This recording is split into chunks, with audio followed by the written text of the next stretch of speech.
up, 7B? It's Mr. Carter. You didn't think I was missing an opportunity to bust a rap with y'all? Let's do it. Drop the beat. Oh, let's slow it down a little bit. Smooth it out. Yeah. Here we go. This is Mrs. Weber's and Mr. Carter's rap. To just sing in class, now how cool is that?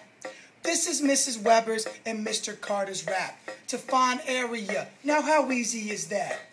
Here's a rectangle with 4 right angles. Don't worry about the area, it's easy to handle. Just take length and times it by width. Or base times height, see it's so basic. A parallelogram's easy to understand. You'll know this formula like the back of your hand. You'll always get it right cause it's base times height.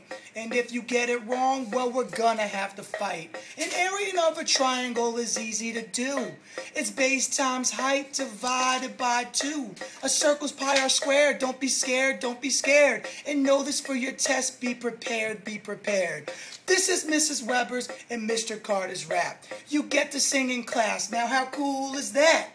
This is Mrs. Weber's and Mr. Carter's rap. To find area, now how easy is that?